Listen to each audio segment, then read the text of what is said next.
Good morning, greetings to you all in the sweet name of Savior Jesus Christ. అందరూ ఎలా ఉన్నారు? బాగున్నారా?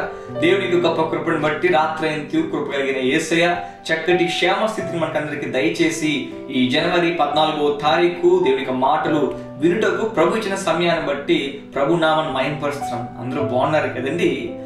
మనిషి కంట ఏ పని చేసినా సరే అందులో సంతోషాన్ని వెతుక్కుంటాడంట. మనిషి ఏ పని చేసినా సరే అందులో సంతోషాన్ని వెతుక్కుంటాడు.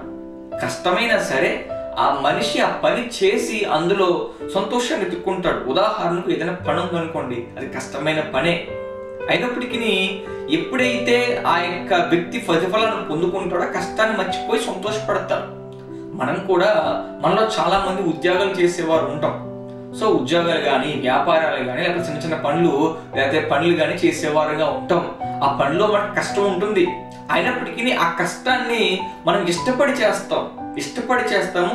దాని తర్వాత ఆ కష్టం ఎంత కష్టమైనా సరే వన్స్ మనకి శాలరీ టైం వచ్చేసరికి ఆ కష్టాన్ని అంతా కూడా మర్చిపోయి చక్కగా హ్యాపీగా ఫీల్ అవుతాం, సంతోషపడతాం అందరం కూడా.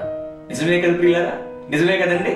మీరు కూడా మీ లైఫ్లో దీన్ని మీరు ఫేస్ చేసే ఉండొచ్చు. ఆల్రెడీ కష్టపడతాం. మనం చేసే పనుల్లో కావచ్చు, సేవకులు సేవ పరిచర్యలో కావచ్చు, లేకపోతే బిడలేని మీరందరూ మీ ఉద్యోగాలు, వ్యాపారాలు, మీ పాడి పంటలు, మీ పని పాటల్లో ఎంతో కష్టపడతారు. ఒళ్ళు కూనే అయిపోతూ ఉంటుంది కష్టానికి. ఒకసారి మెంటల్ టార్చర్ కూడా మనం ఫేస్ చేస్తాం.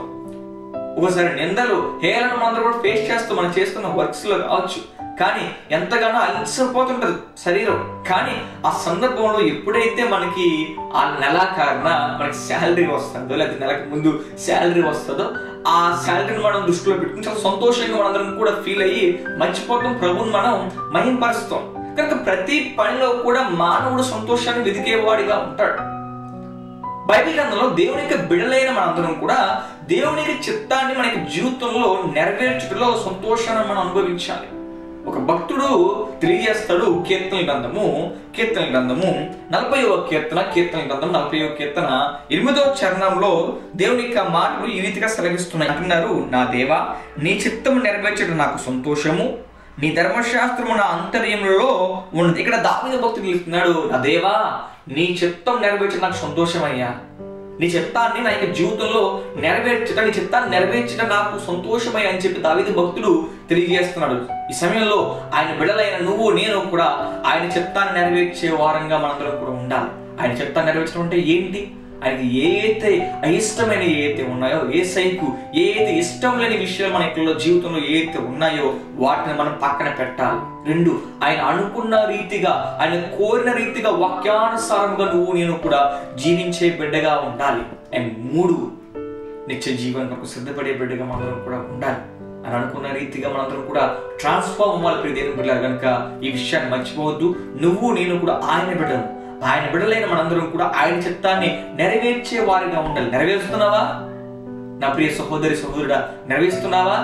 ఇక్కడైనా సరే ఒకవేళ మనకి జీవితంలో ఆయన చిత్తానికి మనం ప్రాధాన్యత ఇవ్వకపోయినట్లయితే ఆయన చిత్తానికి మనందరం కూడా ప్రార్థన చేద్దాం. అయ్యా నా జీవితాన్ని నీ చిత్త ప్రకారం నెరవేర్చండి అయ్యా, నీ చిత్త ప్రకారమే నాకు జీవితాన్ని ముందుకు కొనసాగించే కృపను నాకు అనుగ్రహించని చెప్పి అందరూ కూడా ప్రార్థన పూర్వకంగా అందరం కూడా ముందుకు వెళ్ళాలి. ప్రియమైన బైబిల్ గ్రంథంలో అనేకమైన వ్యక్తులు అంటే దీనికి చిత్తాన్ని నెరవేర్చేవారు ఉన్నారు.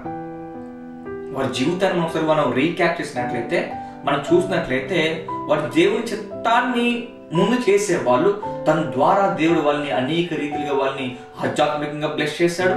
అండ్ ఇహలోక అవసరతల విషయంలో కూడా దేవుడు వారందరినీ కూడా బ్లెస్ చేశాడు. దేవుని బిడ్డలారా, దావీదు భక్తులు కూడా మనం చూసినట్లయితే దావీదు దేవుని చిత్తాన్ని చేయటానికి మక్కువ చూపాడు. దావీదు ప్రతి అవసరం ప్రభువు తీర్చినట్టు మనందరం కూడా చూడగలుగుతాం. సో నువ్వు నేను కూడా ఆయనకు లోబడి మనందరం కూడా ఆత్మ సంబంధంగా ముందుకు వెళ్దాం. మర్చిపోవద్దు, ఆయన చిత్తాన్ని నెరవేర్చే బిడ్డగా నువ్వు నేను కూడా మనందరం కూడా ఉండి అంతం వరకు కూడా ముందుకు సాగుదాం. అలాంటి గొప్ప కృప దేవదేవుడు మనకందరికీ దయచేయాలి. తల వంచడం మీ నిమిత్తం చిన్న ప్రార్థన. ప్రేమ తండ్రి, అయ్యా నీకు స్తోత్రాలు. తండ్రి ఎంతవరకు తండ్రి మా బిడ్డల ద్వారా తండ్రి దేవా ఎంతవరకు తండ్రి నీకు గొప్ప కృపను బట్టి నీ చిత్తాన్ని ఆనాడు దావీదు భక్తుడు తనకి జీవితంలో సంతోషంగా తీసుకున్నాడు, సంతోషించాడు. నీ చిత్తాన్ని నెరవేర్చాలనే ఆశ ఆయనలో తండ్రి పెట్టిన విధానాన్ని బట్టి స్తోత్రాలు. ఆ మాటల ద్వారా తండ్రి ఎంతవరకు మేము కూడా తండ్రి మా యొక్క జీవితంలో ఒకవేళ నీ చిత్తాన్ని నెరవేర్చే వారంగా ఉండకపోతే తండ్రి ఎక్కడైనా సరే తండ్రి దేవా నీ చిత్తాన్ని నెరవేర్చే బిడ్డగా మమ్మల్ని అందరూ కూడా తీర్చిదిద్దండి, సహాయం దయచేసి. ప్రత్యేకించి మా ఆధ్యాత్మిక జీవితాన్ని బలపరచండి, నీ చిత్తానికి ఫస్ట్ ప్రయారిటీ ఇచ్చే కృపను మాకు అనుగ్రహించి మా ప్రియ బిడ్డలు ఈ దినచర్యంతోనే సహాయం తెచ్చి పని పాటల్లో సకల విషయాల్లో సహాయం తెచ్చి మంచి ఆరోగ్యాలు ఆలోచనలు మా బిడ్డలందరికీ దయచేయమని యేసు నామములో ప్రార్థించి పెట్టుకుంటున్నాం తండ్రి, ఆమేన్. అందరికీ వందనాలు ప్రియులారా. మీ యొక్క ప్రార్థన విన్నపాలు కింద కామెంట్ బాక్స్ లో తెలియజేయండి. అందరం కూడా దేవుడి యొక్క దీవెనలతో ముందుకు వెళ్దాం. God bless you all.